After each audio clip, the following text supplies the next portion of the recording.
কারণ ন্যায় বিচারটা হলো এমন একটা হাতিয়ার, যে ন্যায় বিচার করবে আল্লাহ তাআলা স্বয়ং তার সাথেই থাকবেন। সুবহানাল্লাহ বলেন। যে ব্যক্তি ন্যায় বিচার করবে আল্লাহ তাআলা এবং রাসূল সাল্লাল্লাহু আলাইহি ওয়াসাল্লাম তার সাথেই থাকবেন।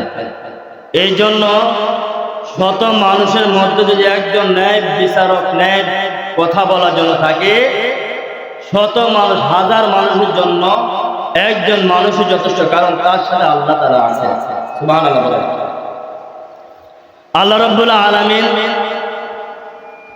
সূরা নাহলের 90 নম্বর আয়াতে আল্লাহ রাব্বুল আলামিন বলেন, ইন্নাল্লাহা ইয়া'মুরু বিল আদলি। আল্লাহ রাব্বুল আলামিন বলেন,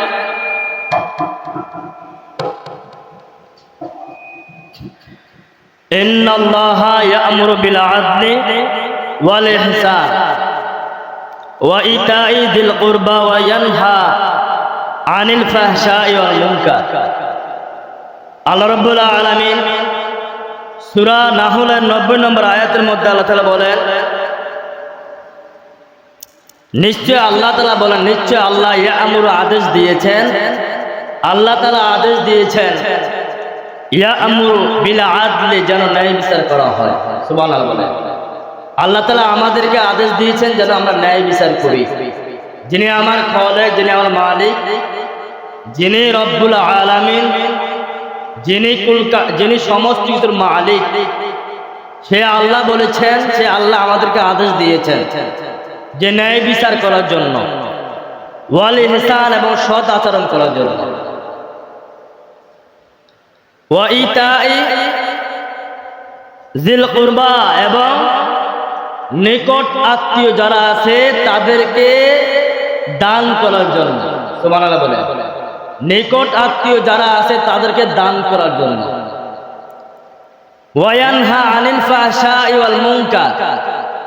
এবং আল্লাহ তাআলা এই একই আয়াতের মধ্যে আল্লাহ বলেছেন যে তোমরা অশ্লীল কাজ থেকে দূরে থাকবে। যিনি আমাদের রব তিনি আমাদেরকে বলেছেন যে তোমরা এক নম্বরে ন্যায় বিচার করবা। আমাদের সবচেয়ে ভালো বুঝেন, সবচেয়ে ভালো জানেন তিনি আমাদের আল্লাহ। ঠিক কিনা বলেন? যিনি আমাদেরকে সব সময় খাওয়াইছেন, খাওয়াচ্ছেন, খাওয়াবেন, এই আমাদের বিশ্বাস আছে। ঠিক কিনা বলেন? যিনি আমাদের সুখে দুঃখে আমাদের সবসময় আমাদের পাশে থাকেন তিনি আমাদের আল্লাহ। ঠিক কিনা বলেন? সকল সময় যিনি আমাদের পাশে থাকেন তিনি কে? আল্লাহ। কিন্তু সব সময় আবার আপনার পাশে আমার নিকট যে ব্যক্তি থাকবে উনি থাকবেন না। ঠিক কিনা বলেন? কিন্তু আল্লাহ তাআলা আপনার সবচেয়ে কাছেই থাকবেন।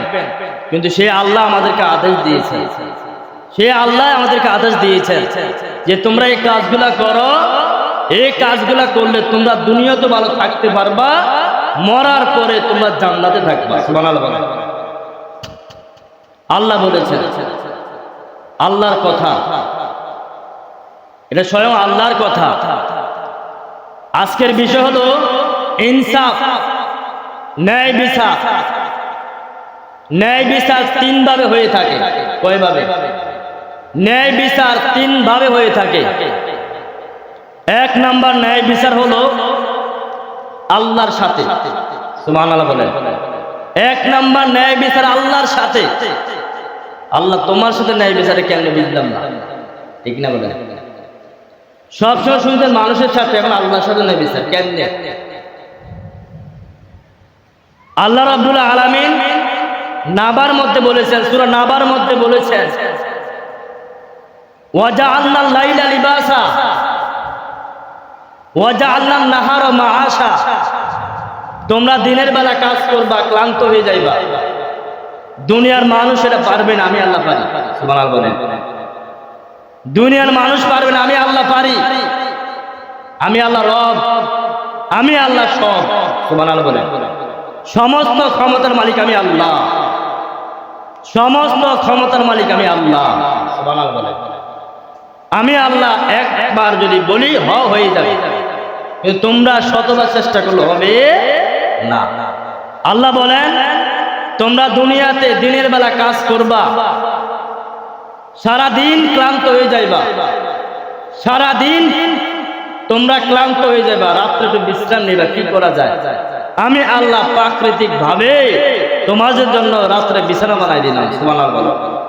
রাত্রে আমি আল্লাহ চন্দ্র সূর্য দিতে পারতাম, রাত্রে আমি সূর্য দেই নাই, কারণ দিনের বেলা সূর্য দিয়েছেন কোনো জঙ্কার নাই, কাম দেবো না, ঠিক কিনা বলেন? রিজিক তো তালাশ করতে হবে, ঠিক কিনা বলেন? এই জন্য দিনের বেলা গরম, অর্থাৎ সূর্যের আলো দিলাম যাতে করে তোমরা দিনের বেলা কাজ করো, জীবিকা অন্বেষণ করতে পারো। সুবহানাল্লাহ বলেন।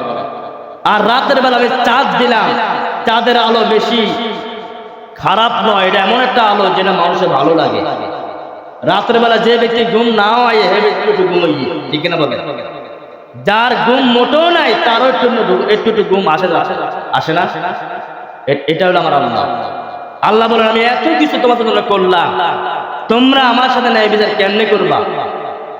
ওয়ালা তুশরিক বিল্লাহ, আমি আল্লাহর সাথে শরীক করবা না, এটি আমি আল্লাহর ন্যায় বিচার। সুবহানাল্লাহ বলেন।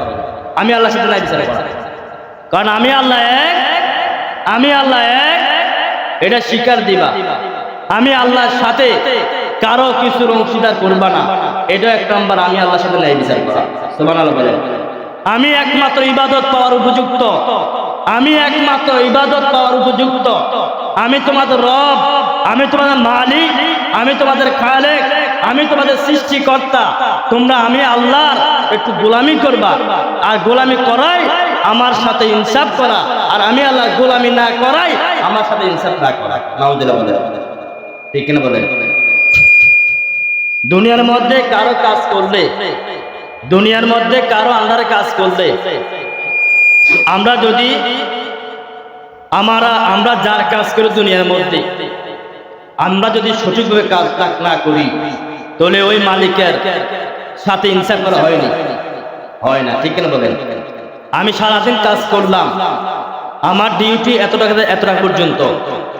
একটা এক্সাম্পল, আমি এই মসজিদে আপনাদের এখানে থাকি, যদি আমি মসজিদের মধ্যে আমার যে দায়িত্ব পালন না করে আমি যদি মাসের শেষে আমি আপনাদের কাছে হাজিরা গ্রহণ করি, এটা কি আপনাদের ইনসাফ হবে? এটা ইনসাফ হবে না। আমার দায়িত্বটা আমি দায়িত্ব পালন করি, তাহলে আমার ইনসাফটা হইল, ঠিক কিনা বলেন? মালিক তো আমাদেরকে, তিনি তো আমাদের এমন মালিক যিনি আমাদেরকে না চাইতো অনেক নেয়ামত দিয়েছেন, ঠিক কিনা বলেন? অনেক নেয়ামত দিয়েছেন। সে মালিকের ইবাদত করা মানে ওই মালিকের সাথে ইনসাফ করা। সুবহানাল্লাহ বলেন। প্রথম নাম্বার আল্লাহর সাথে ইনসাফ করা। দুই নাম্বার নিজে